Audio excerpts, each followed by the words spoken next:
नमस्कार, बहुत बहुत स्वागत है आप सभी का साधना प्लस न्यूज में। मैं हूं आपके साथ आदर्श तिवारी। बुलेटिन की शुरुआत करें, लेकिन सबसे पहले नजर इस वक्त की हेडलाइंस पर। सीएम ने विकास परियोजनाओं का किया लोकार्पण। केलांग उदयपुर में किया लोकार्पण। 66.5 करोड़ रुपए की परियोजनाओं का शिलान्यास और लोकार्पण। सीएम जयराम ठाकुर का 2 दिवसीय कुल्लू मनाली दौरा। मनाली में 26 विकास परियोजनाओं का किया लोकार्पण और शिलान्यास। 100 करोड़ की लागत से किया है विकास परियोजनाओं का शिलान्यास। कांग्रेस अध्यक्ष ने राकेश टिकैत का किया स्वागत। राकेश टिकैत के शिमला आने पर किया स्वागत। कांग्रेस विधायक विक्रमादित्य सिंह ने किया राकेश टिकैत का विरोध। प्रदेश स्वास्थ्य मंत्री राजीव सैजल ने की राकेश टिकैत पर टिप्पणी। कहा, किसानों को ठग रहे हैं टिकैत, इनका असंतोष खड़ा करने का उद्देश्य। और नगर निगम शिमला की मासिक बैठक। बचत भवन में खत्म हुई बैठक में भवनों का 30% किराया बढ़ाने का लिया फैसला। तो मुख्यमंत्री जयराम ठाकुर ने आज जिला लाहौल स्पीति के उदयपुर में लोगों को संबोधित किया। अपने संबोधन के दौरान उन्होंने कहा कि प्रदेश सरकार ने वर्तमान वित्त वर्ष के दौरान जनजातीय क्षेत्र विकास कार्यक्रम के तहत जिला लाहौल स्पीति के 136 करोड़ रुपए के बजट का प्रावधान इसके लिए रखा है, जिसमें से लाहौल क्षेत्र में 72 करोड़ रुपए और स्पीति क्षेत्र में 64 करोड़ रुपए खर्च किए जा रहे हैं। वहीं मुख्यमंत्री ने जिला लाहौल स्पीति के अपने 1 दिवसीय दौरे के दौरान जिले के केलांग और उदयपुर में लगभग 66.5 करोड़ रुपए की लागत के विकास वाले परियोजनाओं का लोकार्पण और शिलान्यास किया है। इसके साथ ही मुख्यमंत्री ने आज जिला लाहौल स्पीति के उदयपुर में लगभग 26 करोड़ रुपए की लागत की 16 विकासात्मक परियोजनाओं का शिलान्यास किया है।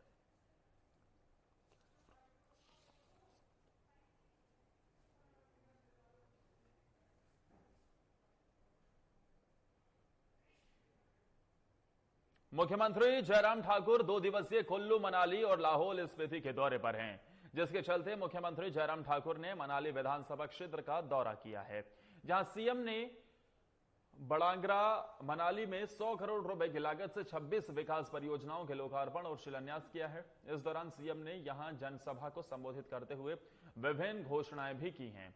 इसके साथ ही सीएम जयराम ठाकुर ने कहा है कि बीजेपी सरकार ने विकास में महिलाओं की भागीदारी सुनिश्चित करने के लिए पंचायती राज संस्थाओं और शहरी स्थानीय निकायों में महिलाओं को 50% आरक्षण प्रदान किया है। इतना ही नहीं, उन्होंने प्रदेशवासियों से महिलाओं के सशक्तिकरण का आग्रह किया। आपको बता दें कि सीएम ने मनाली में गौ सदन खोलने की भी घोषणा की है, जहां उन्होंने कहा है कि मनाली में होटल प्रबंधन संस्थान खोलने का मामला केंद्र सरकार के समक्ष उठाया जाएगा।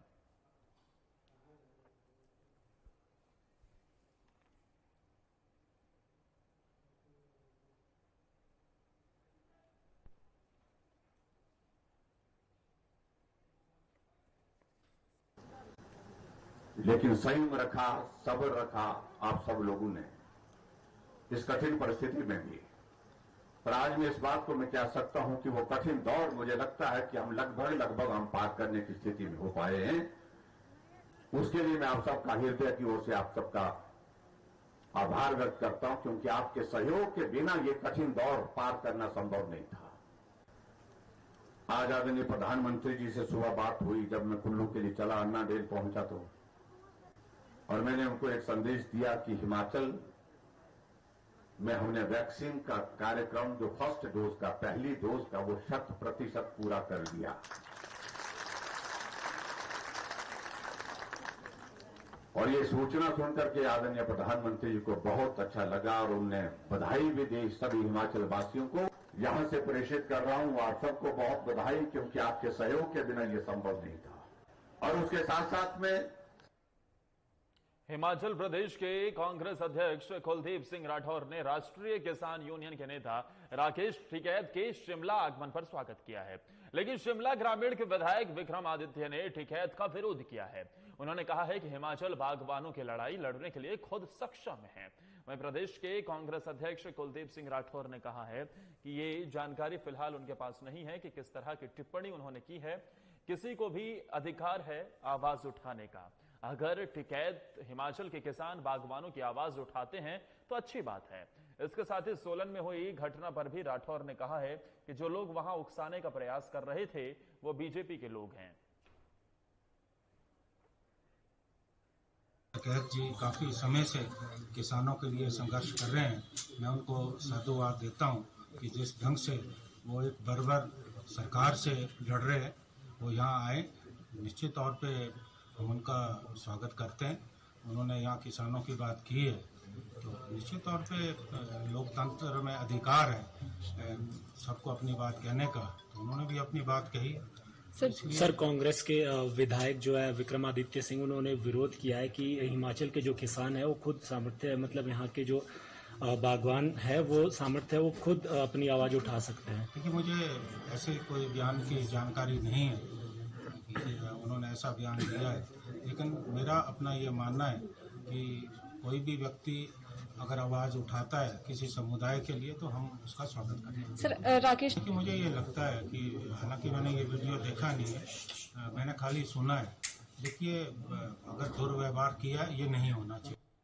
उधर शिमला में स्वास्थ्य मंत्री राजीव सैजल ने कहा है कि राकेश टिकैत के साथी और सहयोगियों की मानसिकता के लोगों का सिर्फ देश में एक असंतोष खड़ा करने का उद्देश्य है। उन्होंने कहा है कि एक विशेष वर्ग को टिकैत और इनके जैसे लोग किसान आंदोलन के नाम पर किसानों को ठग रहे हैं। हिमाचल के जो मुद्दे हैं वो इससे अलग हैं। साथ ही उन्होंने कहा कि हिमाचल की सरकार कृषि मित्र सरकार है और बागबानों के हित में फैसले लेने वाली सरकार है। टिकैत हिमाचल प्रदेश में जो जमीन तलाश रहे हैं वो जमीन उन्हें कभी नहीं मिलेगी। इनके साथी सहयोगी और इनकी मानसिकता के जो लोग हैं, इनका उद्देश्य देश में एक असंतोष खड़ा करना है, वर्तमान सरकार के खिलाफ असंतोष खड़ा करना, और एक विशेष वर्ग को जो है टिकैत और इनके जैसे जो लोग हैं जो किसान आंदोलन के नाम पर किसानों को ठग रहे हैं, सिर्फ मात्र जो है उद्देश्य एक वर्ग विशेष को जो है उसको प्रोटेक्ट करना, उसको संरक्षण देना, और उसके प्रभाव में ये लोग काम कर रहे हैं। हिमाचल के जो इश्यूज हैं वो शेष देश से अलग हैं। हिमाचल की सरकार जो है, माननीय ठाकुर जयराम जी की सरकार, ये कृषक मित्र सरकार है और बागवानों का हित देखने वाली और उसको संरक्षित करने वाली सरकार है, और काफी काम जो है वो किसानों के लिए और बागवानों के लिए हमारी सरकार ने किया है। नगर निगम शिमला की मासिक बैठक शिमला के बचत भवन में खत्म हुई, जिसमें मुख्य तौर पर कुत्ते बंदरों के आतंक से कैसे शिमला को निजात दिलाई जाए, साथ ही नगर निगम शिमला के अंतर्गत आने वाले सामुदायिक भवनों के किराए में भी 30% वृद्धि को मंजूरी देने की चर्चा की गई। इस दौरान जिम को दी गई रिलैक्सेशन पर भी माहौल गरमाया।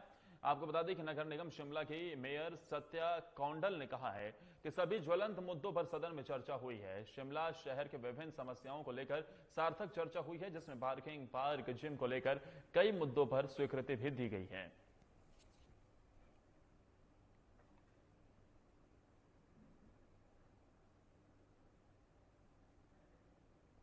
साधारण बैठक थी, इसमें बहुत सारे मुद्दों पे जो चर्चा हुई है, खासकर जो है गवर्नमेंट के कार्य पर। जैसे आपको बताइए कि जो है यहाँ पे पार्किंग की बड़ी जरूरत है। तो हमने 3-4 जगह जो स्टील पार्किंग के एस्टिमेट 36 लाख के पास की थी और बैन मोड़ का था, और इसी तरह जो है जयपुर का बड़े दिनों से जो हमारे पार्षद थे उनकी मांग थी कि जयपुर के लिए रास्ता जाता है क्रॉस पाथ वहाँ के लिए, तो उसका भी आज हमने जो है 25 लाख की लागत से एक करोड़ पाथ का जो है एस्टिमेट पास किया है।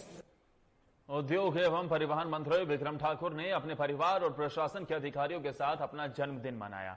विक्रम ठाकुर ने गरले स्थित बालिका आश्रम में रह रही बच्चियों के बीच बहुत साधारण ढंग से अपना जन्मदिन मनाया है।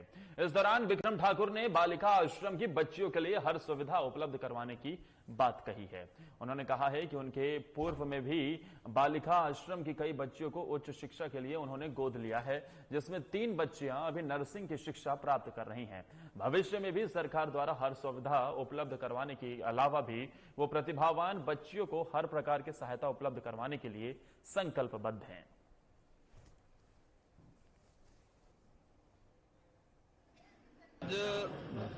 जसवां प्रागपुर के कार्यकर्ताओं ने यहाँ पर जन्मदिन के उपलक्ष्य में कार्यक्रम रखा है और कार्यकर्ता बहुत उत्साहित है, और कार्यकर्ताओं के मन की जो भावनाएं हैं और जो उन्होंने जो शुभकामनाएं मुझे दी हैं, मुझे ऐसा लगता है कि आने वाले दिनों में इनकी जो शुभकामनाएं और इनका जो उत्साह है आने वाले दिनों में, जिस समय विधानसभा का चुनाव होगा तो जसवां परागपुर की जनता एक अच्छा माहौल और मेरे कार्यकर्ता एक अच्छा माहौल यहाँ पे तैयार करेंगे, ऐसा मैं मानता हूँ। मुझे ऐसा लगता है कि पिछले 3.5 वर्षों में श्री जयराम ठाकुर सरकार ने जिस प्रकार से जसवां परागपुर विधानसभा क्षेत्र को संवारने और सजाने की कोशिश की है, ये उसी का परिणाम है कि जो कार्यकर्ता 3.5 वर्षों के बाद भी उत्साहित है और खास करके आज यहाँ महिलाओं की संख्या बहुत बड़ी है।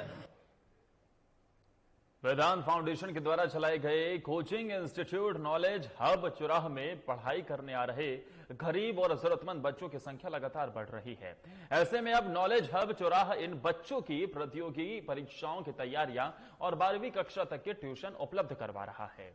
इसे लेकर वेदांत फाउंडेशन के चेयरमैन अभी शर्मा ने यह बताया है कि नॉलेज हब चुराह उनके द्वारा 1 मई को शुरू किया गया था, जिससे लोगों का भरपूर स्नेह और सहयोग मिल रहा है। साथ ही हमेशा शिक्षा के स्तर को ऊपर उठाने के लिए कार्य करने का प्रयास किया है। अभी शर्मा ने बताया कि नॉलेज हब चौराहा में 12वीं के स्तर के सभी प्रतियोगी परीक्षाओं की तैयारी करवाई जाती है। ये तैयारियां गरीब और जरूरतमंद बच्चों के लिए जिनके माता पिता अब इस दुनिया में नहीं हैं या फिर जो बेहद गरीब परिवार से आते हैं, उनके लिए बिल्कुल निःशुल्क है। जिसके बाद अब नॉलेज हब चौराहा में शिक्षा के स्तर को देखकर बच्चों के अभिभावक भी बहुत खुश हैं।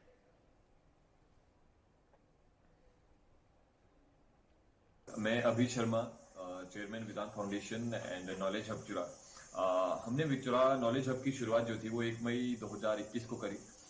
इसका ये पीछे की जो सोच थी वो सोच ये थी कि हम अपने क्षेत्र में जो है शिक्षा के स्तर को ऊपर उठाने का काम करेंगे और इसके माध्यम से कॉम्पिटिटिव एग्जाम्स की तैयारियां हों, चाहे फिर ट्यूशन्स हों, उनको लेकर के बच्चों को आगे अवेयर करेंगे सो दैट कि वो अपने फ्यूचर को लेकर के भी थोड़े से जो है वो सीरियस रहें और अपने क्षेत्र में कम पैसे में या फिर जिन्हें जो बच्चे जरूरतमंद हैं उनके लिए बिल्कुल निःशुल्क है ये, और जिनके माता पिता अब इस दुनिया में नहीं हैं या फिर जो बड़े एक्चुअल में गरीब परिवारों से जो बच्चे आते हैं उनके लिए बिल्कुल निःशुल्क है। श्री कृष्ण जन्माष्टमी के रंग में सुजानपुर शहर रंगने लगा है। शहर के मशहूर बॉबी बेकर ने कृष्ण जन्माष्टमी के अवसर पर विशेष प्रबंध किए हैं। उन्होंने अपनी बेकरी में विशेष रूप से दही हांडी की शक्ल में केक बनाकर कृष्ण जन्माष्टमी को एक नए ही रंग से रंग दिया है। बॉबी बेकर्स के मालिक बॉबी ने बताया कि वो हर साल श्री कृष्ण जन्माष्टमी के अवसर पर कृष्ण जन्माष्टमी की थीम पर केक बनाते हैं और इस साल दही हांडी वाला केक उनके यहाँ मुख्य आकर्षण का केंद्र है। उन्होंने बताया कि वो साल में होने वाले अलग अलग त्योहारों पर थीम केक बनाते हैं जिसे लोग बहुत ही पसंद करते हैं। सुजानपुर में जन्माष्टमी के उपलक्ष्य में स्पेशल थीम्स केक जन्माष्टमी के लिए बनवाए गए हैं और हम हर साल इसी तरह हर फेस्टिवल पे अलग अलग थीम्स केक अवेलेबल करवाते हैं यहाँ पे और उचित दामों